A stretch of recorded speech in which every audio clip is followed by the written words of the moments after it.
Okay. Yeah, please. So Now we are speaking about making APK license from your code. But can we resume back the presentation and then come to it later? Yeah. The code structure. Okay. The code structure. So the script lib will perform the double reverse engineering process. Yeah. So the process will be for each library and each versions of DX and each combination of DX options. They will combine with their options. Yeah. So for one library, there will be how many versions? So 4 times. No, only 4, right? Yeah, four Yeah. options. Okay. 4 options here. So it will perform the double reverse and Okay. So then we will call the Python code to make the database. Yes. For files as well as for the library as a whole. Yes. Okay, so we'll go to the quickly, yeah. So there are several methods. So Okay. this is to calculate the hash for a single file. Okay. And for this to calculate. So which means here if we replace the SSD with MD5, then we produce an MD5 version of your implementation. Yes. Line 20 is where we change SSD to MD5 or SHA-1 or SHA-256, right? Yes. Okay. Then this one is to calculate the this is to get a list of hash for all the classes in the library. A list of hash for all the files in the library. Okay. Then this one is to to get the database. So for each library, no, not for each library. For each retarget library, we will call this function to get a list of hash. Okay. Then construct the dictionary, and then put the dictionary into a JSON. Okay. And this one is a little bit tricky. This one is to calculate the library hash as a whole. Okay. So this is where you join all the files. So you need to, if you want to change it to MD5, you also need to change this. You don't need to change this. How?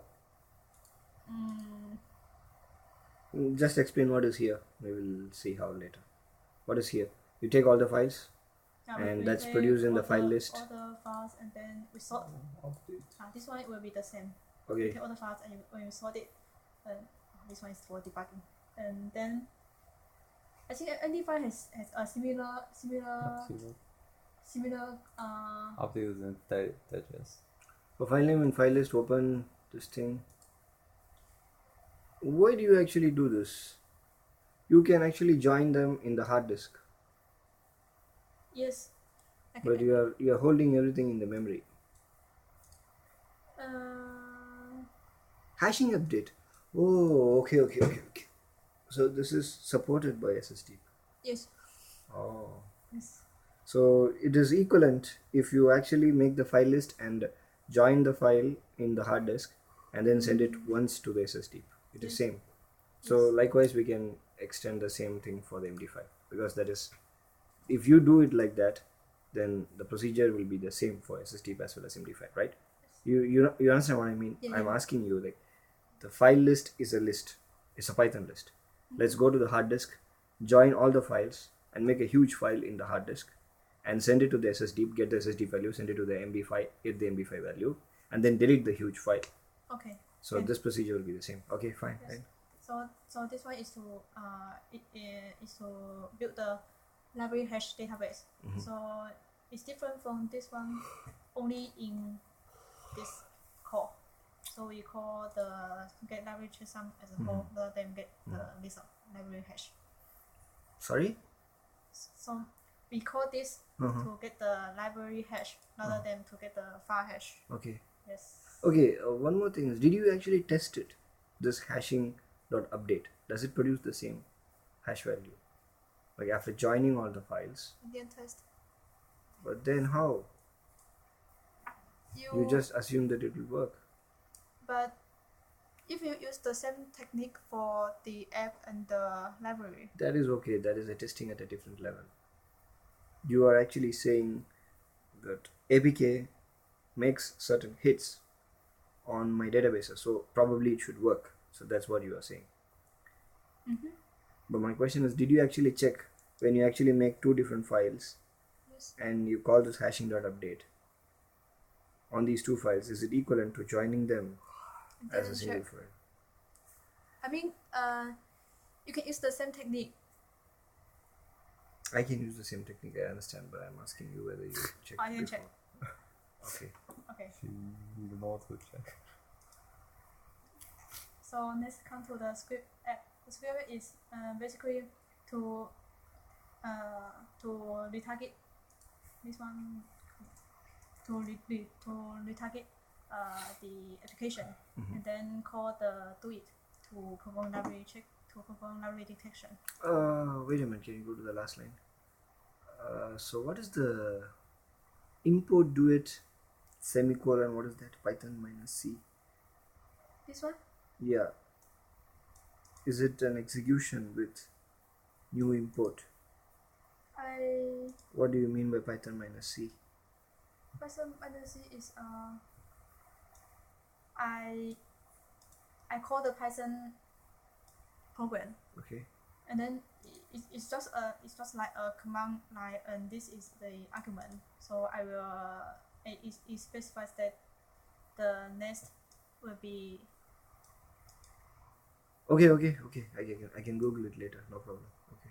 Please go ahead. it's this one is just like a Python script. So we need to import it and then after import only after import I can use this script.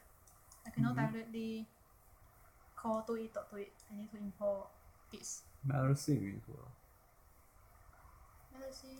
compile. You want to check? Okay, no problem. We can Google it later.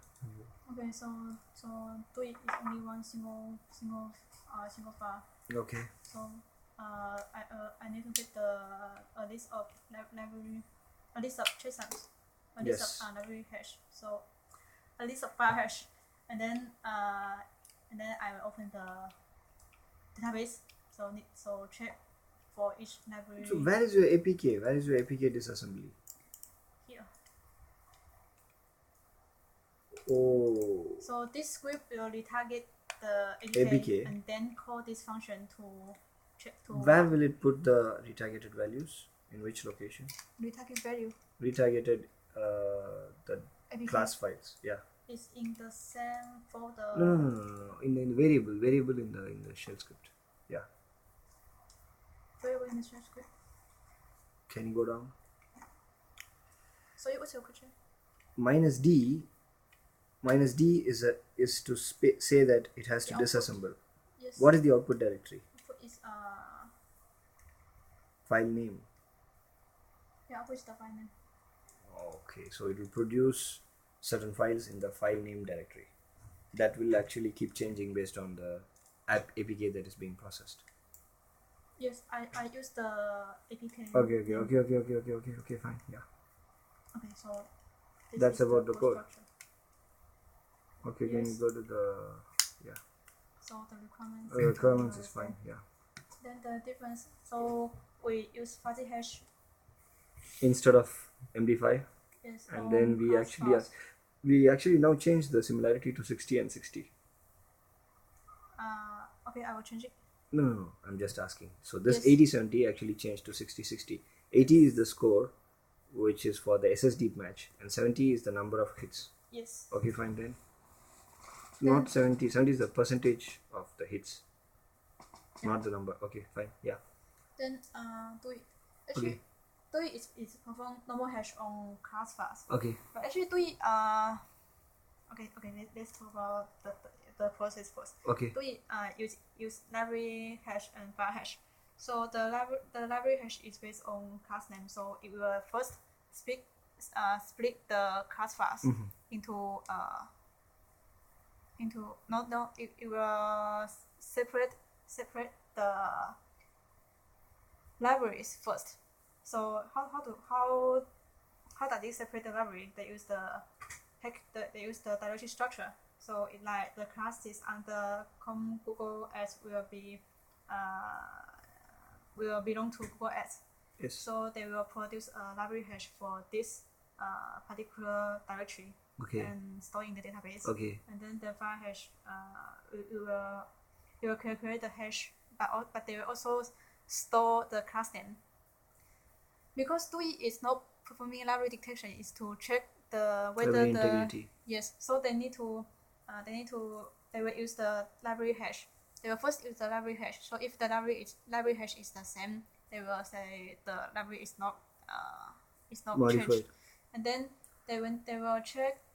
They will have a Okay, I know one-to-one the- comparison. Yeah. If So if that's there is why- a discrepancy, they said this library could be compromised Yes. by the author. Fine, but when we use Google Duet for detection, what is the issue? Their concern is different. They want to find the integrity, but we want Yes. to just detect and then stop there. So what's the difference from that point of view? So. So that's the difference between the ideologies. I'm fine with that, but concerning only detection, what is the difference that we make to do it? Is we didn't use in the implementation. We Mhm. didn't use the library hash. Yes. Why we didn't use the library hash? Because they are because of package obfuscation. So like you understand what? No, because of something. How can I understand? Okay, we Because have of two, the Duet says 2 levels of detection, but we do only one. Yes. The reason that you actually gave was we actually were very busy at that moment and we just used only one mode of detection, right? That's the reason. Or is there any no. other reason? Okay. The reason is because of Package obfuscation. So, Why? so in here we need to map the directory to a library. Yes, that's right. Yes, but the developer may perform package obfuscation. So they may put the files of Google Ads under directory Oh, A/B/C. okay. That is very, very, very valid because this obfuscation is not going to be standard. So we can never use whole library digest for detection. Maybe for integrity they can use because they just they will Yeah. ignore all the package obfuscations in integrity because Yes. integrity will be 100% affected if the package name is modified. Yes. So they don't that's an assumption that they make. But for us, when we come to detection, just library detection, we cannot use the full library digest at all. Yes. And this is a very valid reason that we can even cite in the paper, right? Yes. Okay. And then we didn't. I said in TUI they when they compare the file hash, Mhm. they use one-to-one comparison. So they will compare the files of the same name. Or you cannot use this one because the name of the file may also be changed by the developer. Like No, but that's okay. But we are not considering the name. We are just considering the hash values. Still, they will Yes. make some hits, and still we will be able to detect. yes. If they change the names alone, we are not affected much. Yeah. But if they change the whole library, then our detection will fail. If they change the variables, if they change You the mean code. you use the obfuscation, the library will be changed. No, because of package obfuscation, I cannot use the library hash. So you mean the code for the library will be changed. The code for the library, they Do you know what is package obfuscation? Okay, package obfuscation is like obfuscation is changing the variable names, class names, and all those things. Okay. Do you want me to explain it now or maybe later? But I understand the package obfuscation part, so I can guarantee you that I can explain to you later. But what about the code obfuscation? I don't understand that. I just to discuss the difference because do it. Yeah. But what is the difference in the code obfuscation? Come to that straight away. Yeah. Ads.class may become a.class, but what's the problem with that? So we cannot use one-to-one comparison. We need to compare. We need to ignore the class name and compare all the hash values. Yeah, but ads.class and a.class will both produce the same hash files if they're exactly the same. Only Yes. their names will be different. So Yes. if a developer changes from ads.class to a.class, They will not they will affect our method. yes. We will still be performing as good as we would have performed without renaming. Yes. Okay. So it's not a problem. No problem. Package obfuscation is a problem. Code obfuscation is not a problem. Yes. But do you understand what is code obfuscation? Code obfuscation deals with changing the variable names, changing the Yes. class And names. and all variable that. name, method name, class name. Yeah. In that case, I think the hash values will be different. Oh. Yes. So package obfuscation is a problem. Also, code obfuscation is a problem. Yes. Yes. You're right. Okay, fine. Go ahead. So come to the APK lesson. So it's perform fuzzy hash on small files, and and they also have different purpose. So APK lesson is to check whether a particular file is presented in the application. Okay. I will summarize here. APK latent is its focus is to resurrect certain portions of libraries. So they don't want those libraries to be in the execution at all. So they just want to take away the code portion concerning those libraries. So how they do is first they detect the library and then remove the class files which belong to that particular library. So how they detect the library is based on certain index classes. For Google Ads, they will take one or two classes which are very, very prominent in all the versions of Google Ads, and they refer to those classes as index classes of Google Ads. So when you actually locate that particular class file in your APK, they take all the communicating classes to that particular index class and remove the package in which these classes belong.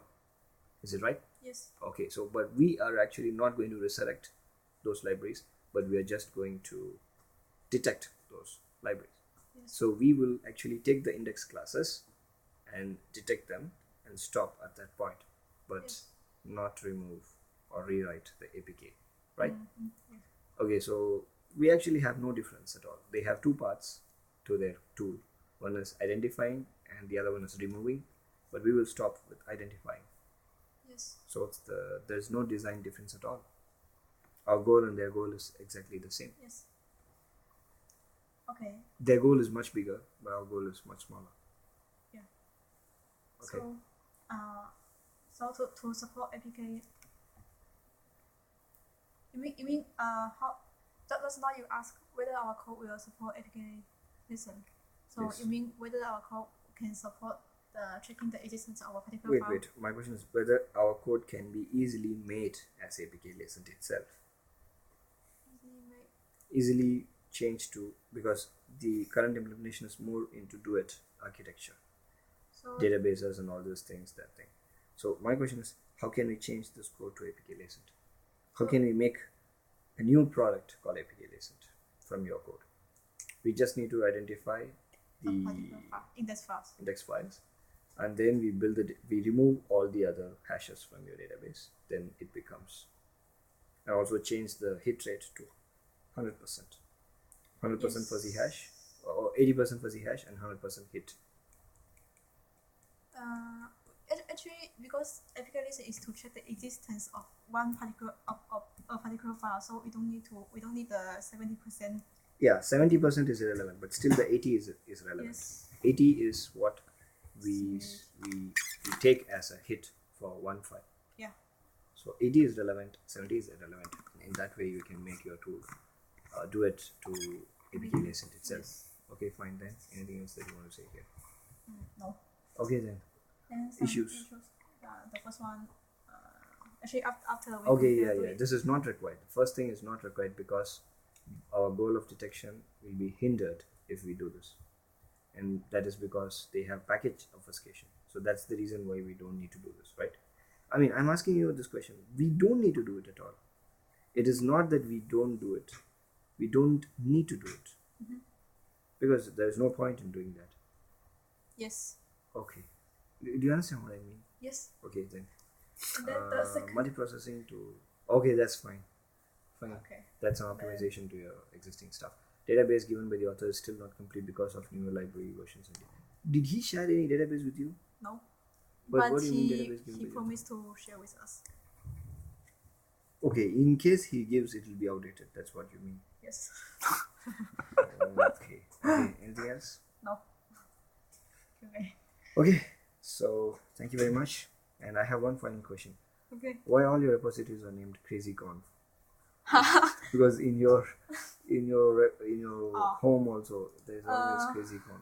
What's the story behind that? Crazy means crazy. Yeah. It's a really crazy. COMV. Actually, you need to understand Chinese 汉语拼音. Oh. Yeah. Okay, so something related to your Chinese. stuff. Okay, fine. So let's stop here then. I'll stop the recording.